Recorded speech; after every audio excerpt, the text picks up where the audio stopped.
Halo pendengar dimanapun berada, kembali lagi bareng kita di sini. Sebelum lanjut saya doakan klien diberi kemudahan dan jalan keluar dari setiap masalah yang kalian hadapi, amin. Sejak hari pertama menginjakan kaki di rumah itu, aku tahu ada seseorang yang menginginkan aku pergi. Hari pernikahanku seharusnya menjadi hari paling bahagia dalam hidupku. Aku berdiri di samping Arga, lelaki yang kucintai sejak masa kuliah.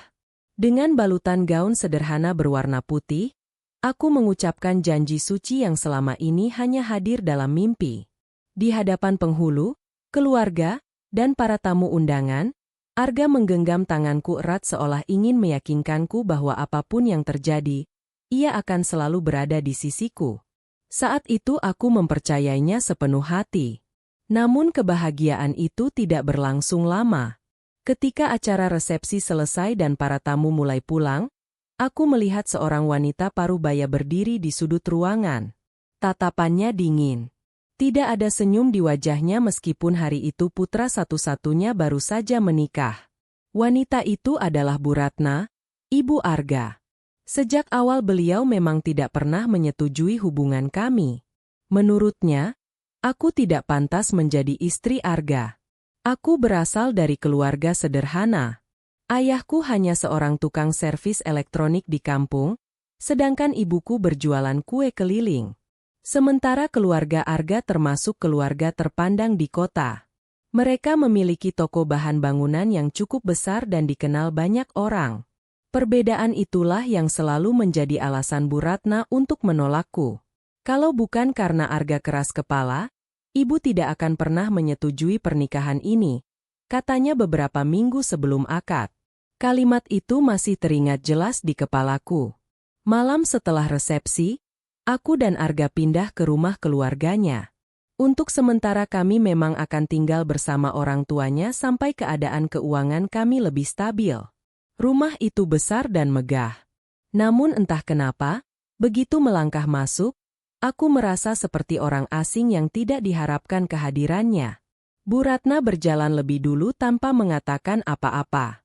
"Alia, kamar kalian di lantai atas," kata Arga sambil tersenyum.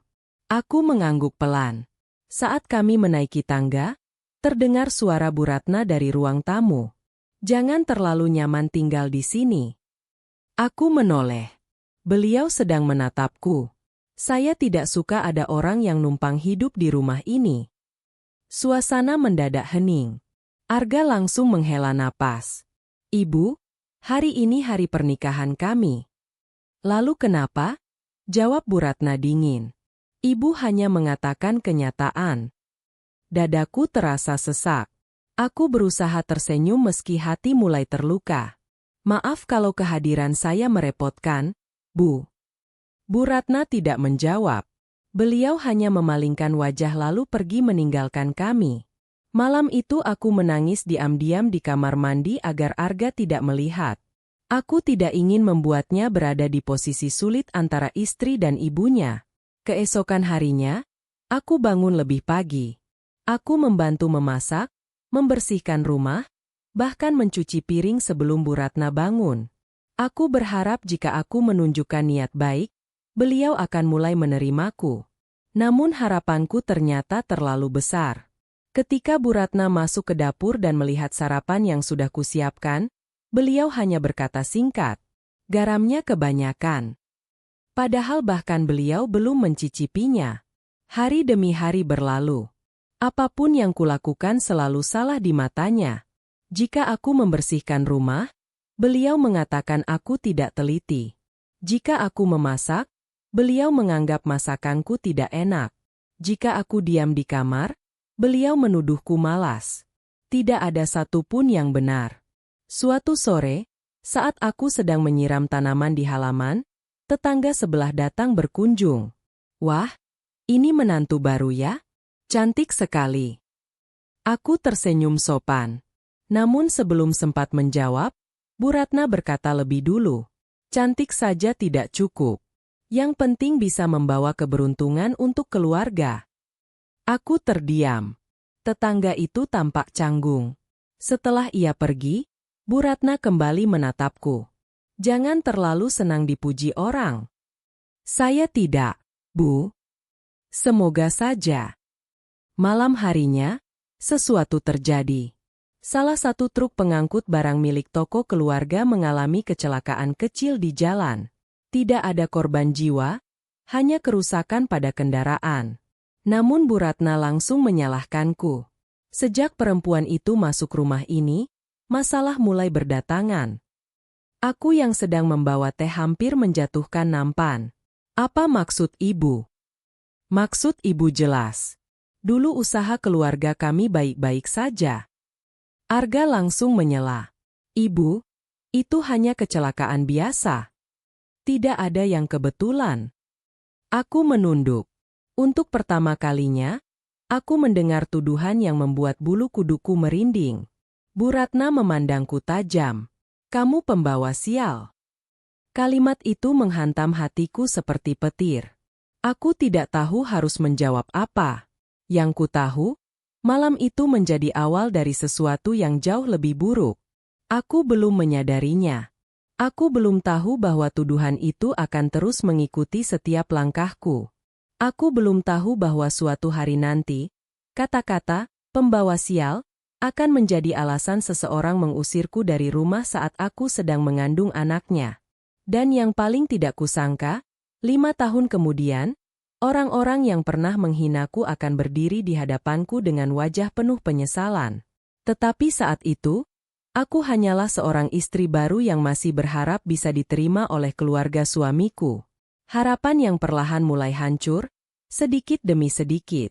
Apapun yang terjadi di rumah itu, akulah yang selalu disalahkan. Sebulan setelah pernikahanku dengan Arga, aku mulai memahami satu hal yang pahit. Masalah terbesar dalam hidupku bukanlah kemiskinan, bukan pula pekerjaan atau keadaan ekonomi. Masalah terbesarku adalah bagaimana caranya bertahan hidup di rumah yang tidak pernah menganggapku sebagai bagian dari keluarga. Sejak Bu Ratna menyebutku sebagai pembawa sial, sikapnya semakin berubah. Jika sebelumnya ia hanya menunjukkan ketidaksukaan, kini ia seolah mencari alasan untuk menyalahkanku setiap hari. Pagi itu, aku sedang menyapu ruang tamu ketika terdengar suara Bu Ratna memanggil dari dapur. Alia. Aku segera menghampiri. Iya, Bu. Beliau menunjukkan sebuah gelas yang pecah di lantai. Kenapa bisa pecah? Aku mengernyit bingung. Saya tidak tahu, Bu. Dari tadi saya menyapu di ruang tamu. Jangan berbohong. Di dapur hanya ada kamu. Saya benar-benar tidak menyentuh gelas itu. Bu Ratna mendecak kesal. Dasar tidak becus. Aku hanya diam. Menjelaskan apapun tidak akan mengubah pendapatnya. Beberapa hari kemudian, toko bahan bangunan milik keluarga mengalami masalah lain. Seorang pelanggan besar membatalkan pesanan dalam jumlah besar karena menemukan harga yang lebih murah di tempat lain. Peristiwa itu membuat suasana rumah menjadi tegang. Pak Hendra, ayah Arga, tampak sibuk menghitung kerugian. Arga juga terlihat murung. Namun yang paling membuatku sedih adalah reaksi Bu Ratna. Beliau kembali menghubungkan semuanya denganku. Coba pikirkan, katanya saat makan malam. Sejak Alia datang, masalah terus muncul. Aku menghentikan gerakan tanganku. Arga menatap ibunya. Ibu jangan mulai lagi. Kenapa? Ibu hanya bicara fakta. Itu bukan fakta. Bu Ratna memukul meja pelan. Lalu apa namanya? Truk kecelakaan, pelanggan pergi, penjualan menurun. Semua terjadi setelah dia masuk rumah ini. Aku menahan napas. Dadaku terasa sesak. Pak Hendra sebenarnya terlihat tidak setuju. Tetapi beliau memilih diam. Sementara Arga mulai terlihat lelah menghadapi perdebatan yang sama berulang kali. Aku bisa melihatnya. Meski masih membelaku, ada keraguan kecil yang perlahan tumbuh di matanya. Dan itulah yang paling kutakutkan. Malam itu aku duduk sendirian di balkon kamar. Arga menghampiriku. Kamu jangan dipikirkan. Aku tersenyum tipis. Aku baik-baik saja. Kamu bohong. Aku menatap langit yang gelap. Apa kamu percaya aku membawa sial? Arga langsung menggeleng. Tentu tidak. Tapi kenapa aku merasa semua orang mulai mempercayainya? Arga terdiam beberapa saat. Aku percaya padamu. Jawaban itu seharusnya membuatku tenang. Namun entah kenapa, aku merasa ada sesuatu yang berubah. Bukan pada kata-katanya, melainkan pada cara ia mengatakannya. Seakan ia sedang berusaha meyakinkan dirinya sendiri. Beberapa minggu kemudian, sebuah kejadian membuat keadaan semakin buruk. Saat itu aku sedang membersihkan ruang kerja Pak Hendra. Di atas meja terdapat map berisi beberapa dokumen penting perusahaan. Aku hanya mengelap debu seperti biasa. Namun keesokan harinya, salah satu dokumen penting hilang. Rumah mendadak gempar. Pak Hendra mencari kemana-mana. Arga ikut membantu. Sementara Bu Ratna langsung mengarahkan pandangannya kepadaku. Kamu yang terakhir masuk ruangan itu, kan? Aku terkejut. Iya. Tapi saya hanya membersihkan. Siapa lagi kalau bukan kamu? Saya tidak mengambil apapun. Bu Ratna menyilangkan tangan. Dokumen itu hilang setelah kamu masuk. Itu tidak berarti saya yang mengambilnya. Tidak ada orang lain. Aku mulai panik. Untuk pertama kalinya, aku merasa sedang dituduh melakukan sesuatu yang tidak pernah kulakukan. Arga menatapku. Alia, coba ingat lagi. Aku menoleh kepadanya. Nada suaranya tidak lagi seperti seseorang yang sedang membela istrinya, melainkan seseorang yang sedang mempertimbangkan kemungkinan bahwa tuduhan itu benar. Hatiku terasa seperti diremas. Aku tidak mengambilnya. Aku hanya bertanya. Tapi caramu bertanya membuatku merasa seperti tersangka. Ruangan mendadak sunyi. Bu Ratna mendengus. Orang bersalah memang selalu marah saat ditanya. Aku menggigit bibir. Air mata hampir jatuh. Namun aku menahannya. Aku tidak ingin terlihat lemah di depan mereka. 2 hari kemudian, dokumen itu ditemukan. Ternyata terselip di dalam laci meja yang jarang dibuka. Pak Hendra sendiri yang menemukannya.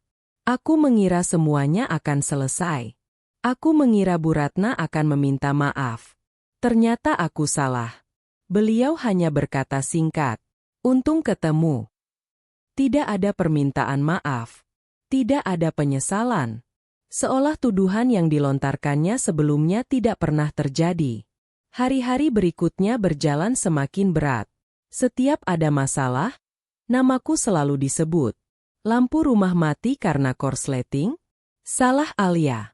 Karyawan toko mengundurkan diri? Salah Alia. Penjualan menurun? Salah Alia. Bahkan ketika hujan deras membuat gudang bocor, Bu Ratna masih sempat berkata, "Rumah ini tidak pernah banyak masalah sebelum dia datang." Aku mulai kehilangan semangat. Setiap pagi aku bangun dengan perasaan takut. Takut melakukan kesalahan. Takut mendengar hinaan. Takut menjadi sasaran kemarahan. Namun di balik semua itu, ada sesuatu yang lebih mengerikan. Aku mulai menyadari bahwa fitnah dan penghinaan ini bukan sekadar kebencian.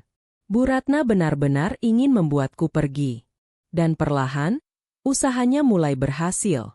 Karena orang yang paling kuharapkan berdiri di sisiku, mulai kehabisan kekuatan untuk membelaku.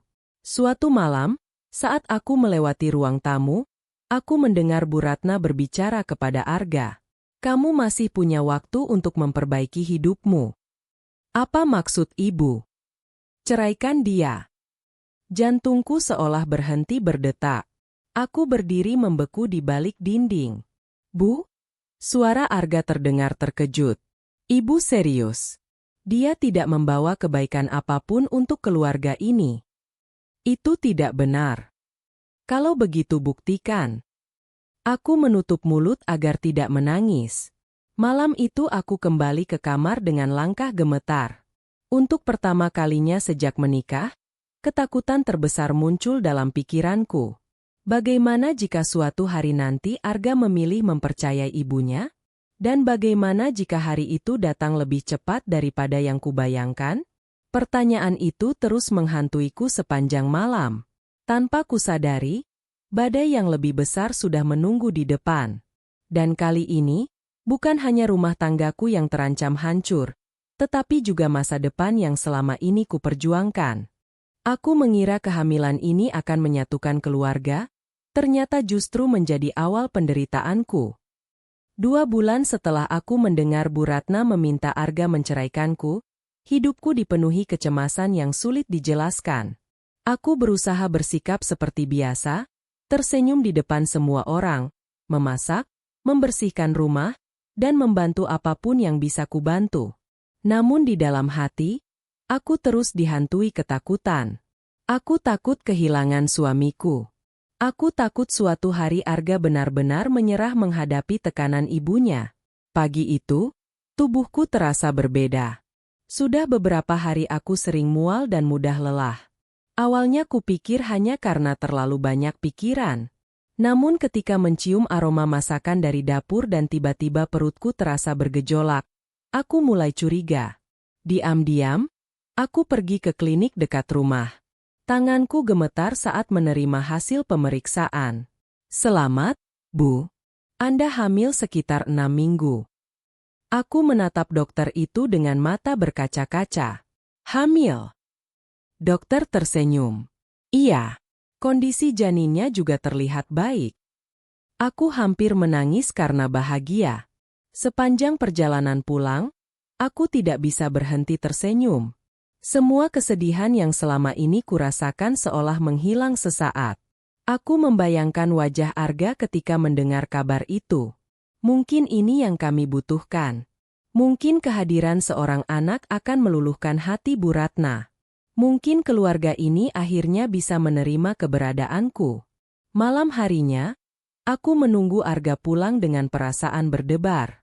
Begitu ia masuk ke kamar, aku langsung menghampirinya. Aku punya kabar. Arga yang tampak lelah melepaskan dasinya. Kabar apa? Aku mengambil hasil pemeriksaan dari dalam laci. Dengan senyum lebar, aku menyerahkannya. Arga membaca beberapa detik. Lalu matanya membesar. Alia, ini. Aku mengangguk sambil menahan air mata bahagia. Aku hamil. Wajah Arga langsung berubah. Untuk pertama kalinya setelah berbulan-bulan, aku melihat senyum yang benar-benar tulus di wajahnya. Serius? Iya. Arga memelukku erat. Aku akan jadi ayah. Aku tertawa sambil menangis. Dan malam itu, untuk pertama kalinya setelah sekian lama, aku merasa menjadi istri yang dicintai. Namun kebahagiaan itu tidak bertahan lama. Keesokan harinya, kami memberitahukan kabar tersebut kepada keluarga. Pak Hendra terlihat sangat senang. Alhamdulillah. Akhirnya rumah ini akan kedatangan cucu. Beliau bahkan tersenyum lebar dan menepuk bahu Arga dengan bangga. Tetapi Bu Ratna hanya diam. Tidak ada senyum. Tidak ada ucapan selamat. Beliau hanya menatapku tanpa ekspresi. Aku mencoba berpikir positif. Mungkin beliau hanya terkejut. Namun beberapa hari kemudian, aku menyadari bahwa aku salah. Suatu sore, ketika sedang menyapu halaman, aku mendengar Bu Ratna berbicara dengan seorang tetangga. Kabarnya menantu ibu hamil ya? Iya. Wah, pasti senang sekali. Aku menunggu jawaban Bu Ratna. Namun yang kudengar membuat langkahku terhenti. Belum tentu. Aku mengernyit. Maksudnya? Tetangga itu terdengar bingung. Bu Ratna menurunkan suaranya, tetapi masih cukup jelas untuk kudengar. Saya pernah mendengar ada anak yang membawa keberuntungan, ada juga yang membawa kesialan. Dadaku langsung terasa dingin. Aku tahu kalimat itu ditujukan kepadaku. Dan mungkin juga kepada anak yang sedang kukandung. Malamnya, aku menceritakan kejadian itu kepada Arga. Ibumu masih membenciku. Arga menghela napas. Jangan dipikirkan. Bagaimana aku tidak memikirkannya? Bahkan anak kita belum lahir dan sudah dianggap buruk. Arga terdiam. Lagi-lagi ia tidak membela ibunya, tetapi juga tidak benar-benar membelaku. Sikap itu semakin sering kulihat belakangan ini. Dan itu membuatku takut. Memasuki bulan ketiga kehamilan, keadaan rumah semakin tidak nyaman. Suatu hari, Bu Ratna pulang dari rumah seorang kerabat. Wajahnya terlihat serius. Begitu masuk ke rumah, beliau langsung memanggil Arga. Ada yang ingin ibu bicarakan. Aku yang sedang berada di ruang makan ikut mendengar. Apa, Bu? Tanya Arga. Ibu bertemu seseorang tadi. Seseorang siapa? Orang pintar. Aku langsung merasa tidak enak. Bu Ratna melanjutkan. Dia mengatakan ada energi buruk di rumah ini. Arga menghela napas. Bu, jangan mulai lagi. Tunggu dulu. Beliau menatapku. Dia juga bilang sumber masalah itu berasal dari perempuan yang baru masuk keluarga ini. Ruangan mendadak sunyi. Aku menatap Bu Ratna tidak percaya. Ibu percaya hal seperti itu? Kenapa tidak? Itu hanya omongan orang. Orang itu sudah membantu banyak keluarga. Aku menggenggam ujung bajuku kuat-kuat. Lalu Bu Ratna mengucapkan sesuatu yang membuat seluruh tubuhku gemetar. Dia bilang anak yang sedang kamu kandung akan membawa kehancuran bagi keluarga kita. Aku membeku. Darahku seperti berhenti mengalir. Apa? Itu yang dia katakan. Air mataku langsung menggenang. Anak saya bahkan belum lahir. Tapi tanda-tandanya sudah terlihat. Ibu keterlaluan. Suara Arga terdengar untuk pertama kalinya. Namun Bu Ratna tetap keras kepala. Kalau nanti terjadi sesuatu, jangan salahkan ibu karena tidak memperingatkan kalian. Aku berlari menuju kamar. Begitu pintu tertutup, air mataku jatuh tanpa bisa kutahan lagi. Tanganku memegang perut yang masih belum terlalu besar. Di sana ada kehidupan kecil yang bahkan belum melihat dunia. Namun seseorang sudah menganggapnya sebagai sumber bencana. Aku akan melindungimu, bisikku sambil menangis. Apapun yang terjadi. Di luar kamar, suara perdebatan Arga dan ibunya masih terdengar samar. Namun entah kenapa, untuk pertama kalinya aku merasa sangat sendirian. Lebih dari itu, aku mulai menyadari sesuatu. Bu Ratna tidak lagi hanya membenciku. Kini kebenciannya juga mulai diarahkan kepada anakku. Dan aku takut, jika keadaan terus seperti ini, suatu hari nanti Arga akan dipaksa memilih. Antara ibunya, atau keluarga kecil yang sedang kami bangun. Dan aku belum tahu pilihan apa yang akan diambilnya. Lelaki yang dulu selalu berada di sampingku kini mulai memandangku dengan keraguan. Kehamilanku memasuki bulan keempat. Seharusnya masa-masa itu menjadi saat yang membahagiakan bagi seorang wanita. Aku sering melihat video para ibu hamil yang mendapat perhatian penuh dari suaminya, diajak berjalan-jalan, dibelikan makanan yang diinginkan, atau sekadar ditemani memeriksakan kandungan.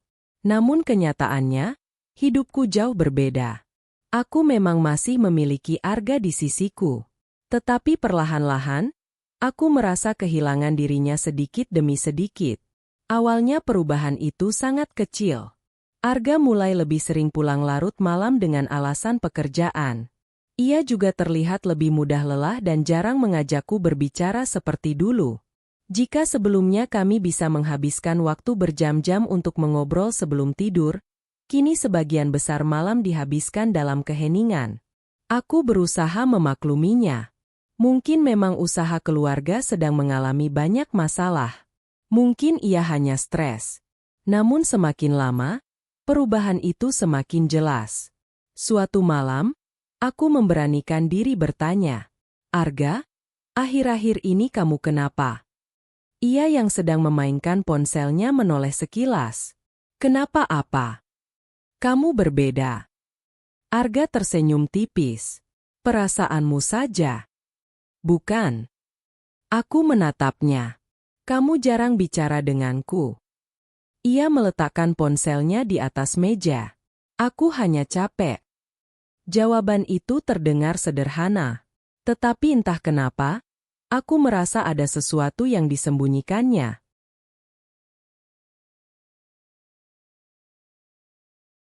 Malam itu hujan turun begitu deras. Dengan perut yang semakin membesar, aku dipaksa meninggalkan rumah yang selama ini kuanggap sebagai tempat berlindung. Kehamilanku memasuki bulan ke-6. Perutku mulai terlihat jelas.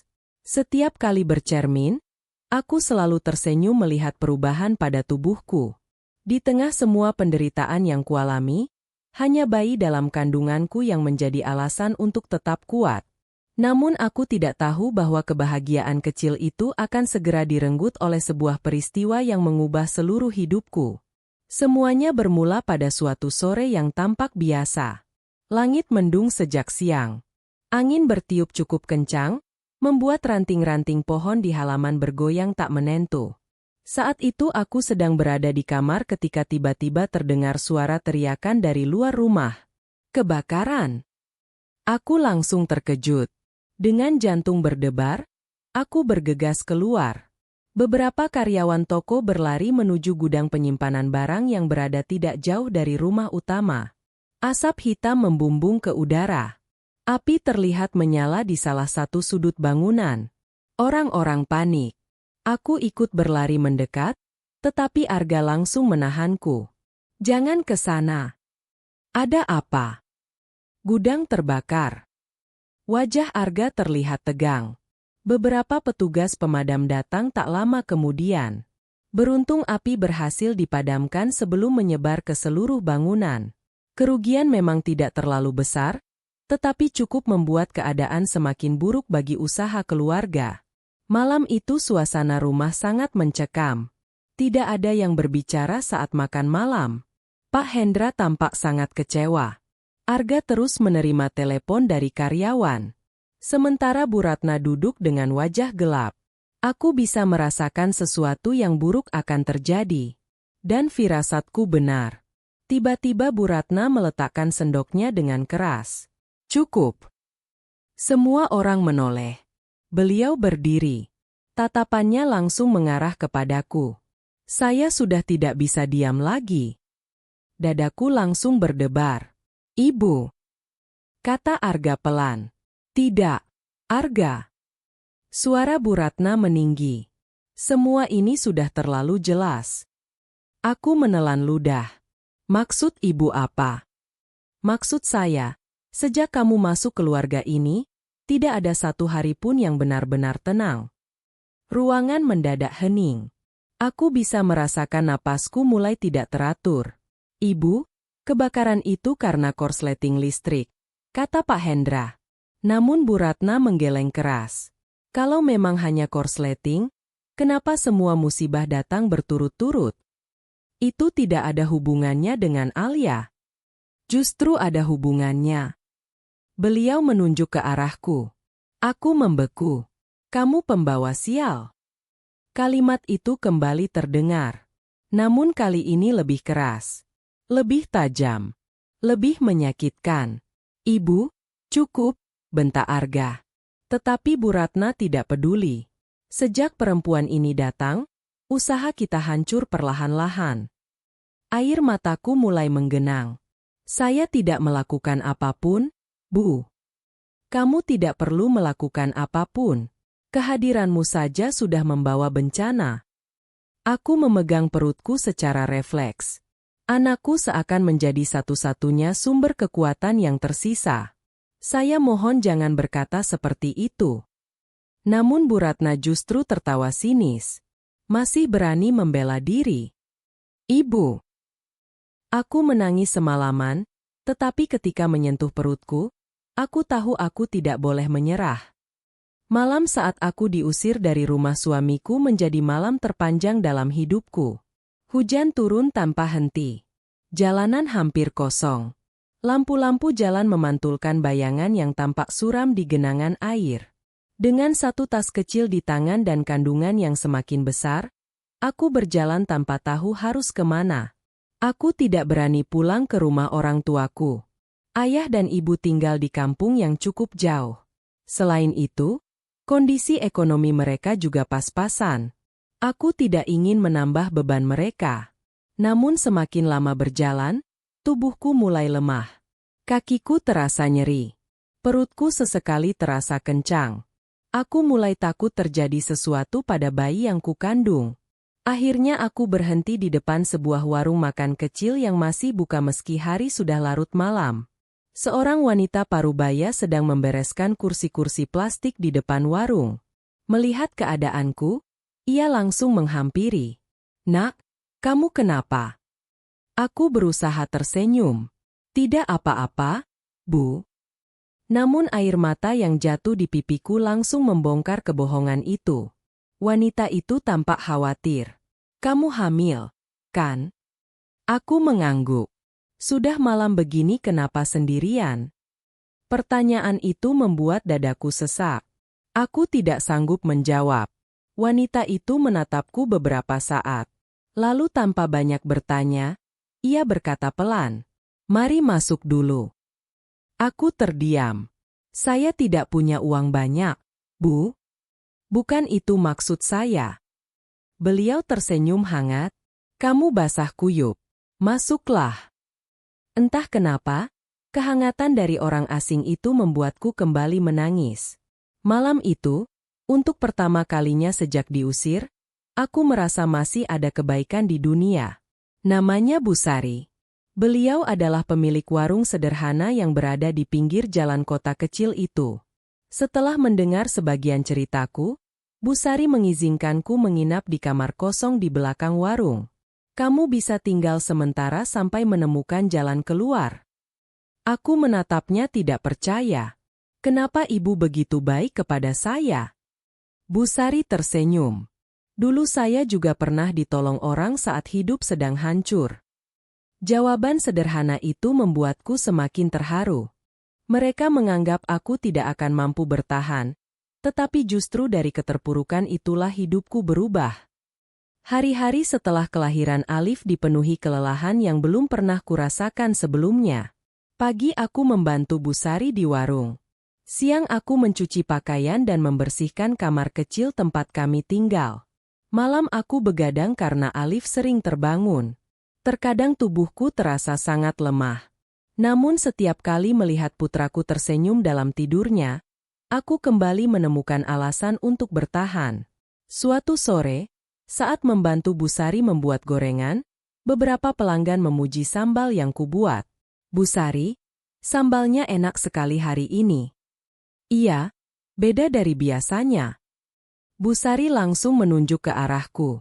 "Itu buatan Alia." Aku tersenyum malu. Sejak kecil aku memang suka memasak.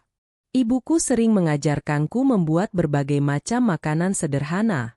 Setelah pelanggan pergi, Bu Sari menatapku sambil berpikir, "Kenapa kamu tidak mencoba jualan sendiri?" Aku tertawa kecil. "Modalnya dari mana, Bu?" "Kita mulai kecil-kecilan dulu." Awalnya aku ragu. Tabunganku hampir tidak ada.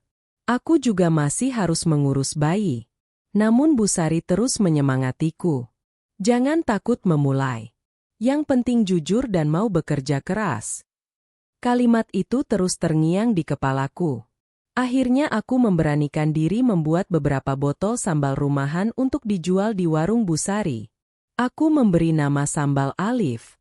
Bukan karena namanya terdengar bagus, tetapi karena aku ingin setiap langkah perjuanganku selalu mengingatkanku pada alasan utama aku bangkit. Anakku. Hari pertama, hanya 3 botol yang terjual. Hari kedua, 5 botol. Seminggu kemudian, pelanggan mulai datang khusus untuk mencari sambalku. "Masih ada sambal Alif. Kemarin saya beli 1. Sekarang mau 2.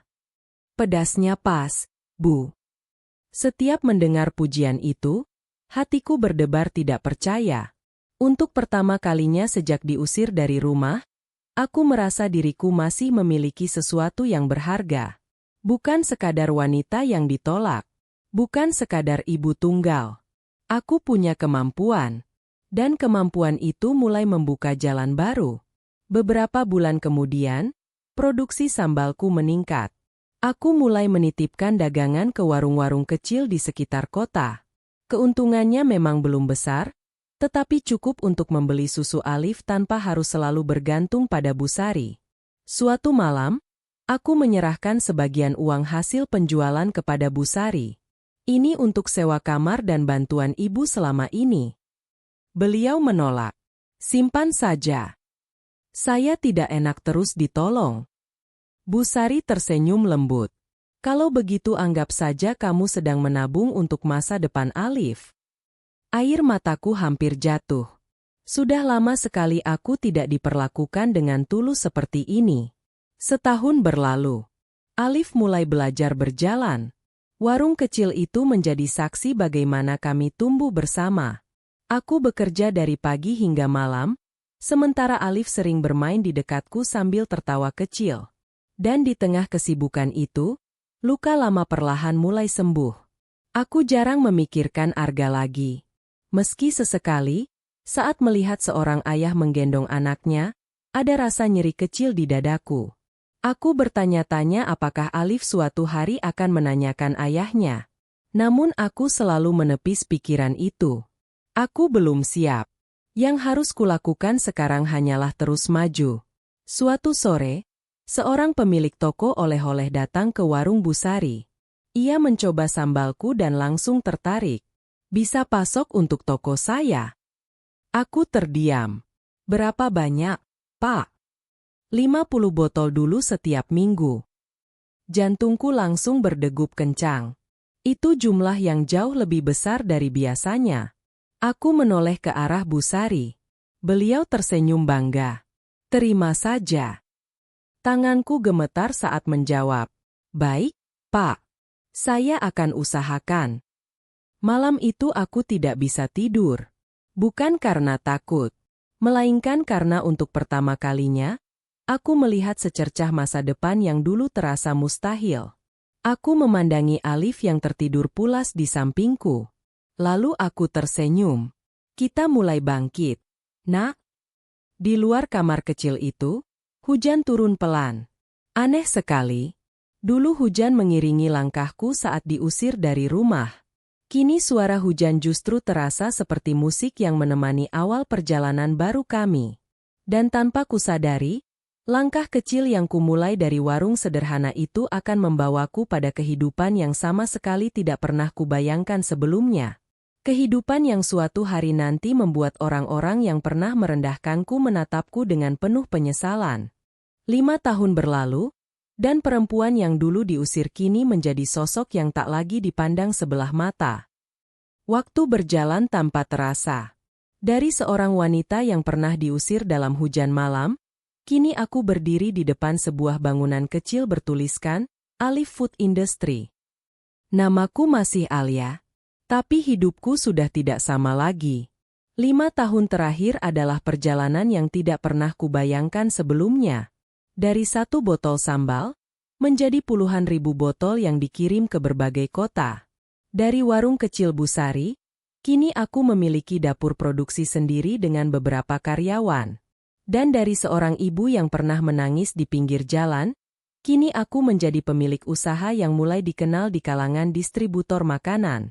Alif tumbuh menjadi anak yang ceria. Ia kini berusia 5 tahun. Setiap pagi ia berangkat ke taman kanak-kanak dengan seragam kecilnya, seringkali menggenggam tanganku sambil bercerita tanpa henti. Bu, nanti Alif mau jadi pengusaha seperti ibu. Aku selalu tersenyum. Kamu bisa jadi apa saja yang kamu mau. Hidupku akhirnya menemukan ketenangan. Namun satu hal tidak pernah berubah. Aku tidak pernah kembali ke masa lalu. Tidak pernah mencari Arga. Tidak pernah menghubungi keluarga itu. Bukan karena aku membenci. Tetapi karena aku sudah belajar bahwa beberapa pintu memang harus ditutup agar kita bisa berjalan maju. Suatu pagi, saat aku sedang mengecek laporan produksi di kantor kecilku, asistennya masuk dengan wajah ragu. Bu Alia, ada tamu. Ada janji. Tidak, tapi mereka bilang penting. Aku mengernyit. Siapa? Dari keluarga Hendra. Tanganku berhenti mengetik. Nama itu seperti petir kecil di tengah tenangnya hidupku. Namun aku tidak langsung menjawab. Aku menatap jendela sebentar. Lalu berkata pelan, "Suruh tunggu." Beberapa menit kemudian, aku berjalan ke ruang tamu kantor. Dan di sanalah aku melihat mereka. Orang-orang dari masa laluku. Bu Ratna, Pak Hendra, dan Arga. Aku berdiri diam. Tidak ada senyum. Tidak ada air mata. Hanya keheningan yang aneh. Bu Ratna terlihat lebih tua. Wajahnya tidak lagi setegas dulu. Pak Hendra tampak lelah. Dan Arga, ia menatapku lama. Seperti seseorang yang melihat mimpi yang sudah lama hilang. "Alia?" Suara Pak Hendra pelan. "Apa kabar?" Aku menjawab datar. "Baik." Hening lagi. Bu Ratna melirik ke sekeliling ruangan. "Kamu sudah berubah." Aku tersenyum tipis. "Semua orang berubah, Bu?" Arga akhirnya berbicara. "Aku tidak menyangka kamu bisa sejauh ini." Aku menatapnya. Tatapan kami bertemu untuk pertama kalinya setelah 5 tahun. Dan yang kurasakan bukan lagi cinta. Bukan juga sakit. Hanya tenang. Aku juga tidak menyangka dulu bisa bertahan. Jawabku singkat. Suasana kembali hening. Bu Ratna menunduk. "Alia, kami datang untuk minta maaf." Kalimat itu jatuh di ruangan seperti batu besar. Aku tidak langsung menjawab. Tanganku yang dulu gemetar kini justru tenang. "Apa yang kalian inginkan sekarang?" Arga menghela napas panjang. "Aku ingin bertemu Alif." Nama itu membuat udara terasa berbeda. Aku menatapnya lebih lama. "Dia baik-baik saja." "Aku tahu," kata Arga pelan. "Aku ingin mengenalnya." Untuk pertama kalinya, ada getaran kecil di dadaku. Bukan luka, tapi sesuatu yang sulit dijelaskan. Namun sebelum aku sempat menjawab, Bu Ratna tiba-tiba menundukkan kepala. "Dulu, saya salah." Suaranya bergetar. "Semua yang saya lakukan, menghancurkan hidup kamu." Aku diam. "Kami kehilangan banyak hal setelah kamu pergi." Lanjutnya. "Toko, usaha, semuanya jatuh." Aku tidak bereaksi. Karena aku tahu satu hal. Hidup tidak pernah menghukum seseorang karena kebetulan. Arga melangkah sedikit ke depan. "Aku tidak minta kamu kembali." Ia berhenti. "Aku hanya ingin diberi kesempatan menjadi ayah untuk Alif." Aku menatapnya lama. Lalu menghela napas pelan. "Aku tidak akan menghalangi kamu jika ingin bertemu dia." Wajah Arga sedikit berubah. Namun aku melanjutkan. "Tapi hidupku bukan lagi tentang kalian." Keheningan kembali jatuh. Kali ini lebih dalam. Lebih final. Aku berdiri. Aku punya tanggung jawab. Punya kehidupan. Aku menatap mereka satu persatu. Dan aku tidak akan kembali ke masa lalu. Bu Ratna meneteskan air mata. Arga hanya diam. Dan untuk pertama kalinya, mereka tidak lagi memiliki kata-kata untuk menyalahkanku. Saat mereka pergi, aku berdiri di depan pintu kantor cukup lama. Angin sore menyentuh wajahku. Aku tidak merasa menang. Tidak juga merasa kalah. Hanya selesai. Di belakangku, suara Alif terdengar dari dalam ruangan. "Bu, nanti kita makan apa?" Aku tersenyum. Lalu menoleh. "Masakan favorit kamu." Aku berjalan kembali ke dalam. Menutup pintu perlahan.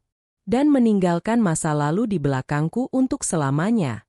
Di sebuah acara bisnis, aku bertemu kembali dengan orang-orang yang pernah menghancurkan hidupku. 2 tahun setelah pertemuan di kantorku, hidupku semakin stabil. Usaha Alif Food Industry berkembang pesat. Produksi tidak lagi hanya sambal rumahan, tetapi sudah merambah ke berbagai produk makanan kemasan.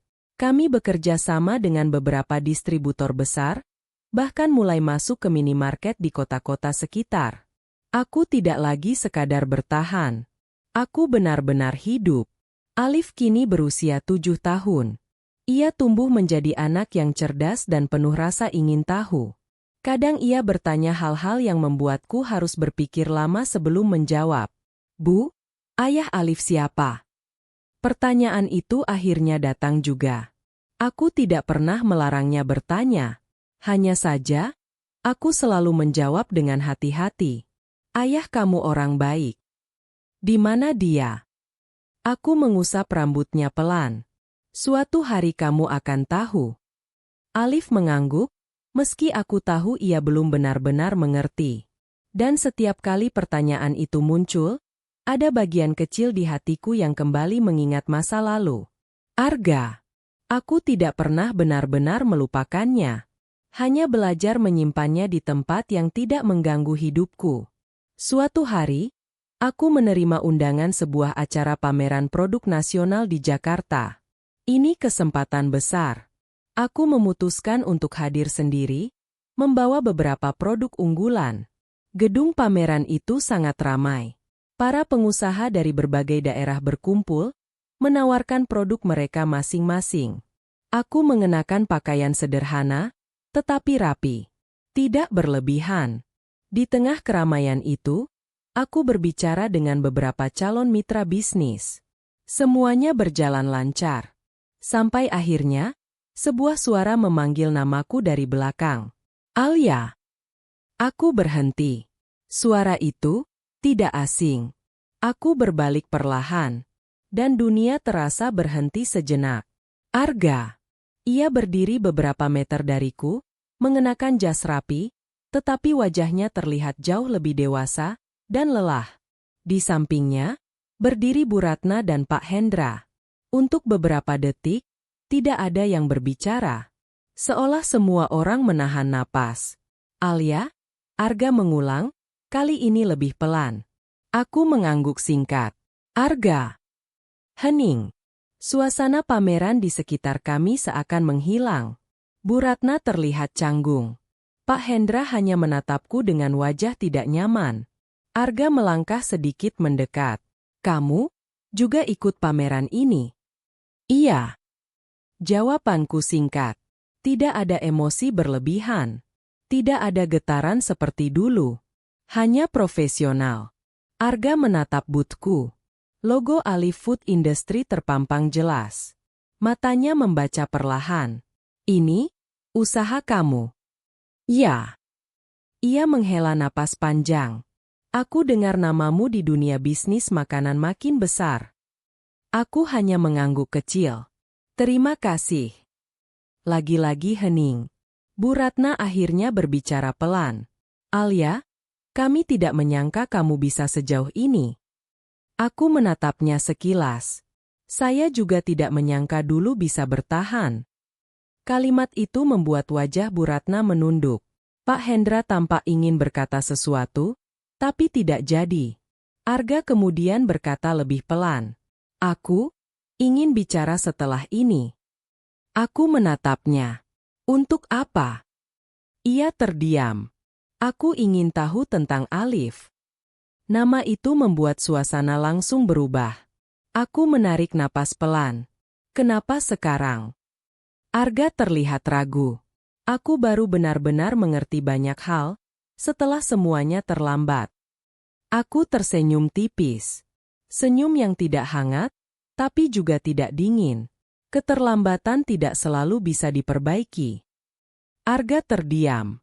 Setelah acara selesai, aku sedang membereskan booth ketika Arga kembali mendekat. Kali ini sendirian. Alia, katanya pelan. Aku tidak langsung menoleh. Aku boleh lihat Alif. Aku berhenti. Tanganku yang sedang merapikan produk ikut diam. Apa kamu yakin siap? Arga mengangguk cepat.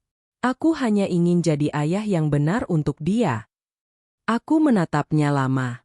Lalu menghela napas. Dia tidak butuh janji. Arga menunduk. Dia butuh waktu. Aku mengangguk pelan. Dan waktu itu bukan sesuatu yang bisa kamu minta begitu saja. Ini. Aku melanjutkan merapikan barang. Aku tidak akan melarang kamu bertemu dia, tapi tidak sekarang.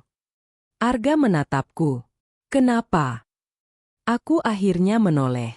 Karena selama ini aku jarang menatapnya lama. Dan sekarang aku melihatnya sebagai orang yang pernah menjadi bagian terbesar dari hidupku. Tapi bukan lagi. Karena aku harus melindungi stabilitas hidupnya. Arga terdiam. Aku melanjutkan.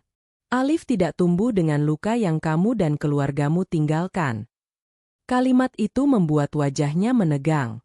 Aku tidak menambahkannya lagi. Karena tidak perlu. Malamnya, di kamar hotel, aku duduk di dekat jendela. Lampu kota Jakarta terlihat seperti lautan cahaya di kejauhan. Aku memikirkan pertemuan tadi. Tidak ada air mata. Tidak ada ledakan emosi. Hanya masa lalu yang berdiri sebentar, lalu pergi lagi. Ponselku bergetar. Pesan dari asisten. Bu, kerjasama dengan distributor sudah deal. Aku tersenyum kecil. Lalu menatap langit malam. Aku sudah berjalan sejauh ini, bisikku pelan. Dan untuk pertama kalinya, aku tidak lagi merasa ditarik ke belakang. Masa lalu memang kembali hadir hari ini. Tapi kali ini, aku tidak lagi berada di dalamnya. Mereka datang membawa permintaan maaf, tetapi luka yang kutanggung selama bertahun-tahun tidak mudah hilang. 3 bulan setelah pameran di Jakarta, hidupku kembali berjalan seperti biasa. Atau setidaknya, begitulah yang ingin kupikirkan.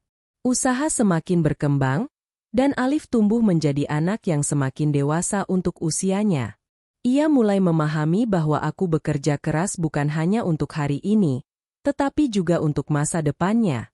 Namun satu hal yang tidak berubah adalah bayangan masa lalu yang sesekali masih muncul tanpa diundang. Arga dan keluarganya. Aku pikir pertemuan di pameran itu akan menjadi pertemuan terakhir. Ternyata aku salah.